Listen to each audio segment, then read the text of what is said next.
A paz do Senhor, meus amados, eu sou o pastor Carlos e hoje vou estar postando algumas coisas no meu blog, mas já de antemão quero pedir perdão, desculpas a vocês se algum barulho vier a cometer aqui no nosso ensaio, onde estarei trazendo a minha apresentação.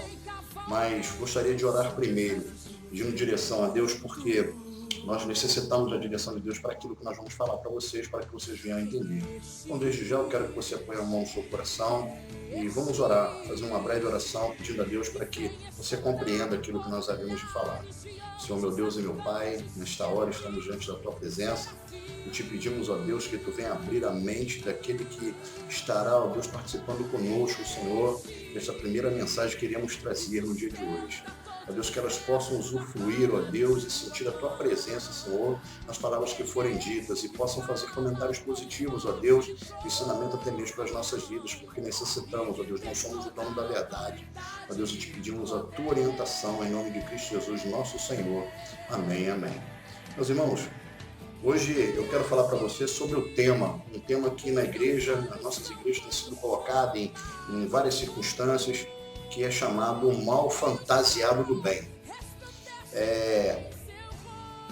Eu quero mostrar a você como as coisas dentro das nossas igrejas ou dentro de certas situações das nossas vidas, elas parecem boas, parecem coisas naturais, mas elas acabam interferindo na nossa vida espiritual sem que nós venhamos a saber, até mesmo criar uma fé em algo que é insustentável perante a ordem divina sobre a Trindade de Deus. Então eu queria pedir a vocês primeiro que abram suas Bíblias no livro de Isaías, no capítulo 1, e nós vamos ler do versículo 2 ao versículo 4. Isaías é Velho Testamento, e eu quero pedir a você que abra lá, no livro de Isaías, no capítulo 2, no versículo 4. E a palavra diz assim: ouvi, ó céus, e presta ouvidos tu, ó terra, porque fala o Senhor. Criei filhos e exalcei-os, mas eles prevaricaram contra mim.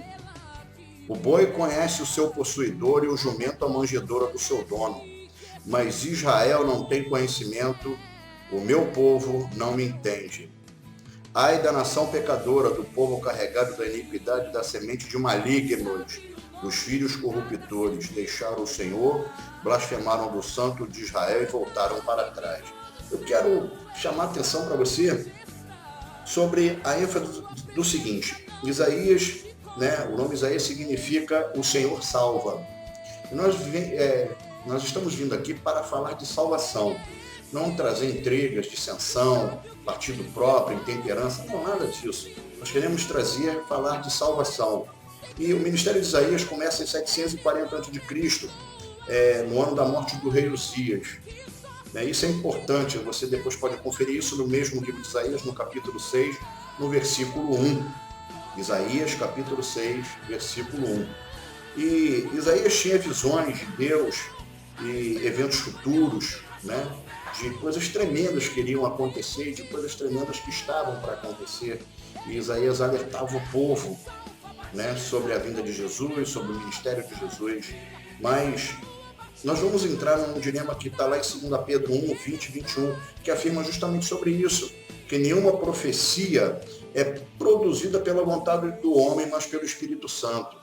Hoje nós encontramos o primeiro dilema, que nenhuma profecia é tida pela vontade do homem. Nós vemos que os homens profetas do passado, eles quase não levavam profecias de bênção, só bênção, bênção, bênção. Estavam ali a todo tempo falando de bênção para o ser humano. Eles geralmente, quando Deus enviava os seus profetas, era para a correção do povo, para que o povo viesse a se consertar diante dele. E nos dias atuais, nós vemos que as pessoas têm usufruído da palavra profecia, ou dom profético, como está lá no livro de Coríntios, e começa a profetizar bens materiais para várias pessoas, começa a expulsar demônios, pessoas que não estão preparadas, qualquer um coloca a mão na cabeça de todo mundo e acha que Deus está usando, que Deus pode usar. Verdadeiramente Deus pode até usar, que usou a Balaão, que todos conhecem, para que Balaão não viesse amaldiçoar Israel. mas os profetas de Deus, eles eram usados para correção. E hoje nós não vemos profeta de Deus quase ser usado nenhum para correção. Nós vemos os profetas trazer só profecias de bênção, de carro, de casa, de bens materiais, de emprego, de todo tipo de situação. Mas não vemos a pessoa trazer uma palavra, trazendo uma profecia ou trazendo uma visão, uma revelação da parte de Deus para que viesse a se consertar aquele que está necessitando de bênção. Então hoje é mais bênção do que correção. E o povo hoje está começando a prevaricar. Eu digo que o povo está se rebelando contra Deus, como está no versículo 2, né? Que diz, prevaricar contra mim, que Deus ele exalçou o homem, ele deu tudo de bom ao homem, ele abençoou o homem, e o homem ele se prevaricou contra Deus. Deus dá todas as condições do homem ser feliz, mas acaba acontecendo que o homem vem e rebela-se contra Deus. Os reinos do norte e sul, que é Israel, estava sendo falado assim, menosprezar as leis de Deus. Hoje os homens estão mais preocupados com bênção do que a correção da sua vida. Hoje se prega um evangelho chamado, eu costumo dizer, e tenho ouvido muitos pastores amigos meus dizerem, que é o evangelho do docinho. Jesus Cristo é salva-vida, né? Jesus Cristo não é salvador, ele é salva-vidas. Ele é igual um salva-vida, como eu sempre costumo falar para as pessoas, é igual o salva-vida que está na barca.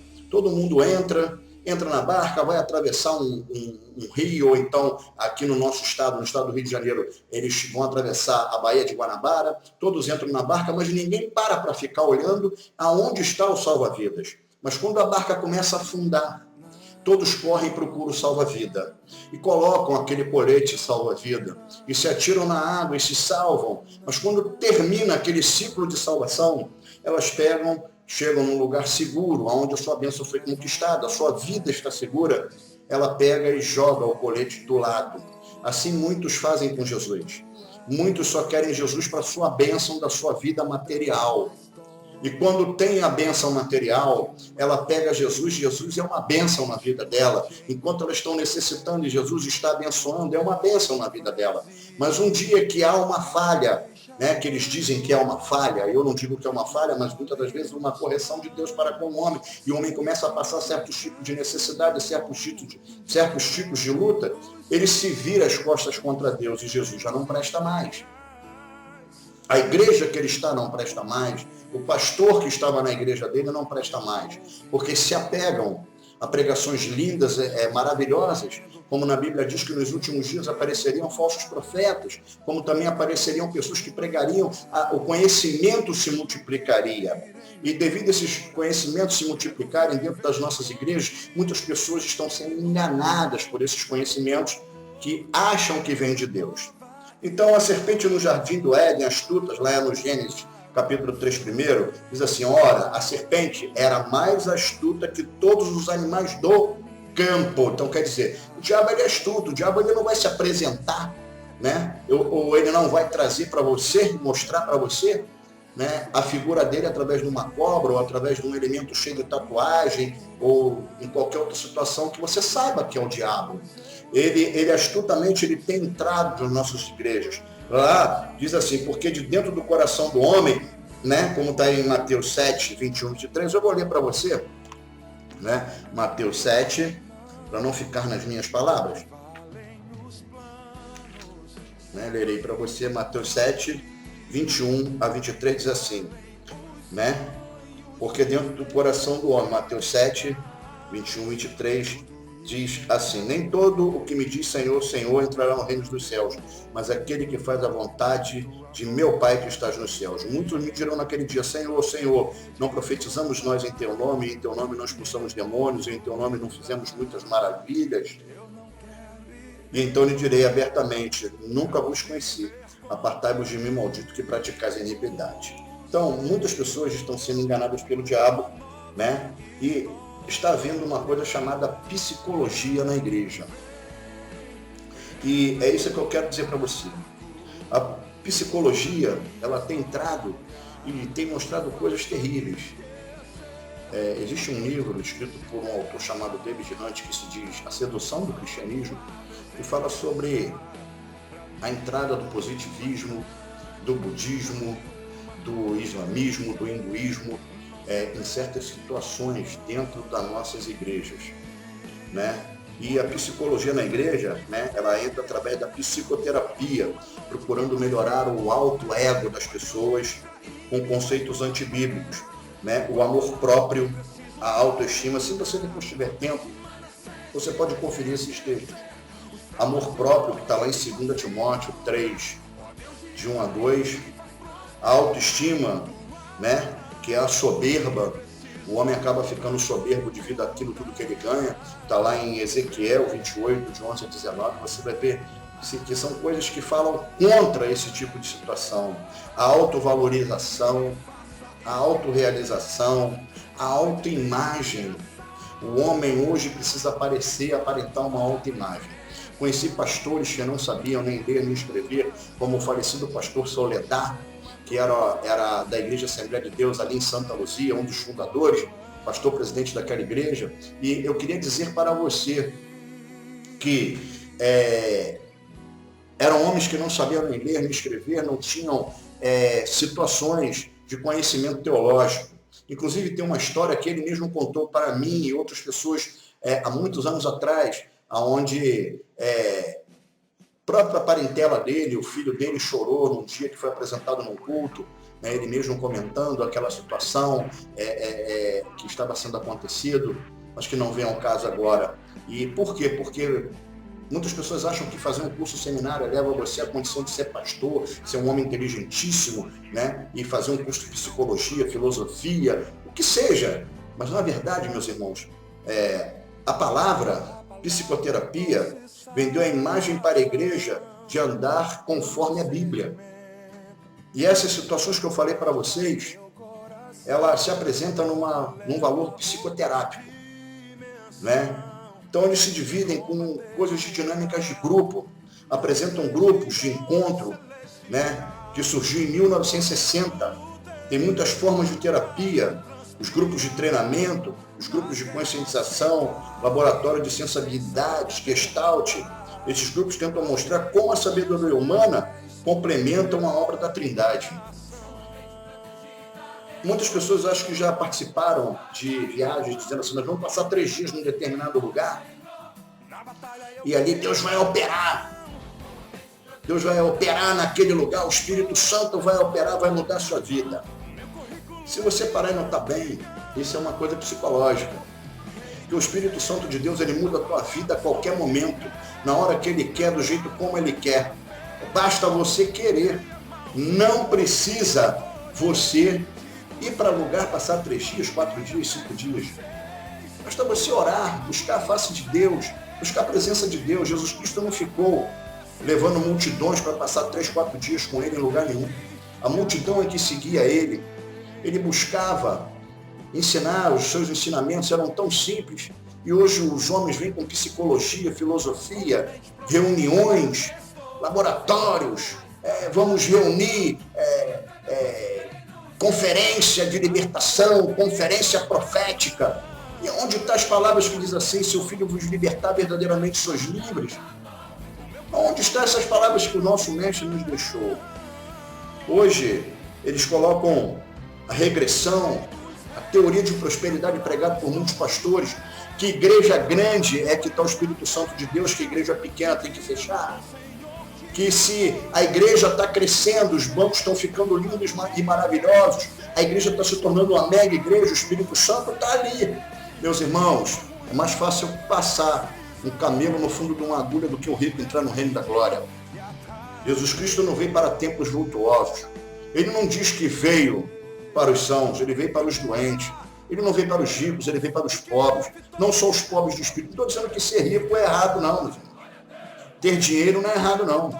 Mas tem muita gente que está correndo mais atrás de dinheiro do que da riqueza da salvação. Está mais preocupado com bens materiais do que com a riqueza espiritual, com a busca da salvação. Pessoas que o poder do Espírito Santo, que tem um pseudo-poder, bota a mão na cabeça, sacode, cai, grita, esperneia, e o demônio cai. Agora tem até entrevista com o diabo, usa o microfone, quem é você? Eu quero saber quem é o diabo, meus irmãos, eu quero saber quem é Jesus. Igrejas que você entra, né, e que diz que o Espírito Santo está valendo, hoje tem o chamado repepré. Vocês já imaginaram, meus irmãos, com todo respeito a quem segue esse tipo de doutrina, vocês já imaginaram Pedro, João, Tiago, André, todos aqueles 12 discípulos de Jesus, tomado no dia de Pentecoste com um poder caindo sobre a sua cabeça, pulando, gritando e fazendo um monte de movimento, o movimento da águia, da espada e tudo, né? E seria uma confusão tremenda, meus irmãos. A palavra de Deus diz que tudo tem ordem e decência, o Espírito é o Espírito de ordem e decência. A bagunça está reinando muitas das vezes nas nossas igrejas. Brincam com o Espírito Santo como se o Espírito Santo fosse um ser, né? Como se fosse qualquer coisa. Eu ainda vou falar para vocês de coisas lá para frente. Eu ainda vou analisar para vocês a igreja e o espiritismo, para vocês verem como são as coisas parecidas. Muitas das vezes estamos nos igualando ao mundo e não estamos nem sabendo, porque ninguém procura ter conhecimento. Muitos que estão vendo esse vídeo param aí, vão parar ele no meio, porque não tem coragem nem de chegar ao final achando que eu sou um louco. Então eu quero dizer para você que a visualização de imagem de Cristo em sua mente, pastores dizendo, feche seus olhos, imagine Jesus, nós não temos que imaginar nada. Nós temos que ler a Bíblia. A Bíblia, essa palavra, ela nos traz todo o conhecimento. A Bíblia, ela nos traz todo o conhecimento que necessitamos, né? O castigo que nos traz a paz estava sobre ele. Isaías fala sobre isso. Jesus fala sobre tudo. A Bíblia nos traz sobre tudo. Diz que isso não havia formosura em Cristo. Mas eu não preciso imaginar quem é Cristo, porque senão daqui a pouquinho eu vou estar imaginando o Senhor como tem um Deus pregado numa igreja. Qual é a cor da barba, qual é o cabelinho, cor dos olhos. Eu não quero saber disso, eu quero saber que a palavra do meu Salvador ela é viva e eterna. Hoje, nós podemos ver que nós também temos as células, os grupos G12, os líderes que agem como mediadores de Deus. Seja ele em qualquer religião, homens que se colocam na posição de Jesus Cristo, na posição de Deus. A palavra diz em João 10:1, né, que Jesus é o bom pastor. Ele dá vida pelas suas ovelhas, os mercenários. Quando vê um lobo, foge. Hoje eu vejo pastores, membros de outras religiões, líderes de outras religiões, querendo viver só disso. Membro bom é aquele que tem dinheiro. Se o membro é humilde, ele vai ficar sendo membro toda a vida. Igrejas em que pastores fazem da casa de Deus circo, pulando por cima de cadeiras, gritando, sacudindo, né? Correndo para tudo quanto é lado. Um grita de um lado, outro grita do outro, ninguém sabe o que é o que. Talvez, como também eu escutei outro dia, a própria internet, um homem falando que foi babalorixá e alorixá e foi não sei o quê, só que ele é homem, o cargo de alorixá é cargo feminino no candomblé. Eu posso dizer isso porque eu fui candomblecista, eu fui babalorixá de candomblé, convivi no candomblé 24 anos, né? Fiz até 14 anos de candomblé, de raspado. Então estou dizendo isso porque tem gente que está levando a palavra de Deus brincando, achando que é um circo, né? Se auto-intitulando, se auto-colocando como Deus. Em Mateus 7,15 diz assim, acautelai-vos, porém, dos falsos profetas que vêm até vós vestidos como ovelhas. Preste atenção nessa palavra, meu querido e minha querida. Acautelai-vos, porém, dos falsos profetas que vêm até vós vestidos como ovelhas, mas interiormente são lobos devoradores. Eu chamo essas pessoas de lobos devoradores. Lobos devoradores. Pregam psicologia, são psicólogos, filósofos, teólogos, bacharéis, que eu também sou formado em bacharel de teologia, eu tenho a faculdade de teologia. Mas eu vou dizer algo para os irmãos. Uso, em certas ocasiões, conhecimento é bom. Só não coloque o seu conhecimento acima do poder de Deus.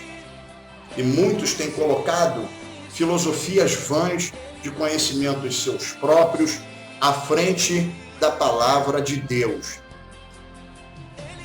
Mateus 24 diz assim: porque surgirão falsos cristos e falsos profetas, e farão tão grandes sinais e prodígios que, se possível fora, enganariam até os escolhidos. A minha mensagem para você é para que você reflita sobre também o seguinte: o mal entrou na igreja. Hoje, o que eu estou passando para você é o seguinte: se você for escolhido, não se deixe enganar. Se você está doente, a palavra diz está nos presbíteros para que orem por você. Não corra atrás de profecias. Não corra atrás de profecias, nem de profetas. A maior profecia é a Bíblia. O maior profeta é o Espírito Santo nos nossos dias atuais. Ore a Deus, ajoelhe. Paulo nos ensina a entrar no nosso quarto e em silêncio orarmos a Deus, sem balbuciarmos a nossa boca, Ele nos escutará. Louvado seja o nome de nosso Senhor Jesus Cristo. Muitos saem da sua casa para as igrejas para escutar profecias e buscar profecias, buscar bênçãos. Os pastores, muitos hoje, não estão valorizando a escola bíblica dominical. Não, muitas das vezes, não é o interesse de muitos que você participe. Hoje, as revistinhas de escola bíblica dominical ensinam psicologia de pastores, sociólogos, psicólogos, filósofos, ou o que seja. Pegue a Bíblia. Professor de escola bíblica dominical, pegue a sua Bíblia, ensine através da Bíblia. Procure conhecimento. Ensine. Eu não digo que você não tenha que escutar um pastor psicólogo ou sociólogo, mas cuidado com o que ele fala.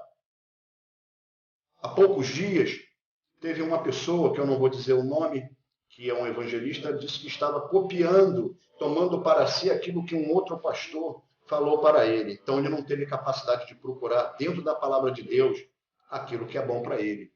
Ele teve que escutar alguém falar para ele aquilo que ele tinha que fazer. Que na Bíblia já tem tudo escrito. Eu quero dizer para você, meu amado, hoje não se fala também mais de perdão. Olha quanto mal entrou nas nossas igrejas. Quantos males entraram nas nossas igrejas desapercebidamente e nós não prestamos atenção. Tudo que eu estou falando pode ter uma pregação. Lá em Mateus 6, nós ouvimos falar do Pai Nosso. Mas tem um trecho que me chama a atenção. Perdoai as nossas ofensas. Muitos também oram, perdoai as nossas dívidas. Assim como nós perdoamos aos nossos devedores. Como você quer perdão de Deus se você também não sabe perdoar? Hoje não se fala mais em perdão. Hoje não se fala mais em amor. Então, muita coisa que está acontecendo nos nossos dias está se tornando perigosa. O mundo está entrando na igreja, ao invés da igreja entrar no mundo e ganhar as almas para Cristo. Eu vou deixar para você uma referência para você fazer leitura. Você pode procurar o livro Psicologia na Igreja, manipulando os cristãos através da dinâmica de grupo e apelo à razão. São uns livros são fininhos, né? E que é da editora Chamada, que é um grupo que trabalha com grupos de igrejas, é um grupo israelita, né?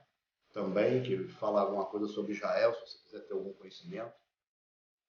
Procure o Novo Testamento hebraico, para você também conhecer e se familiarizar com a origem das palavras. Quero dizer para você, as nossas igrejas hoje têm que tomar muito cuidado. Eu digo para a Igreja de Cristo, as mulheres e homens de Cristo, que analisem se você for um escolhido para não cair na conversa. Quanto mais eu tenho, mais Deus está me abençoando. Eu não estou dizendo que Deus abençoa ou deixa de abençoar a sua vida, porque Ele abençoou a vida de Abraão grandemente. Abençoou a vida de Ló grandemente, mas eles passaram por grandes lutas. Tome cuidado. Se sua vida foi só bênção, tome cuidado, porque você ainda não foi testado ainda pelo Espírito. Eu tenho muito medo, né, meus irmãos, de estar falando certas coisas, mas hoje eu tomei a coragem de colocar no meu blog isso para que você venha entender que Deus colocou lá no livro de Isaías, através do seu profeta, o boi conhece o seu possuidor e o jumento a manjedoura do seu dono.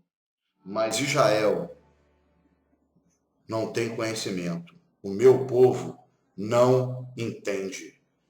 Então, meus irmãos, se o jumento, o burro, conhece o seu dono, o seu possuidor, a sua manjedoura, aprenda a conhecer o seu Senhor, para que você possa entender a Jesus Cristo, para que você possa entender a Deus e conhecer o Espírito Santo de Deus. Que Deus ilumine as nossas vidas, que abençoe, vos guarde e vos proteja.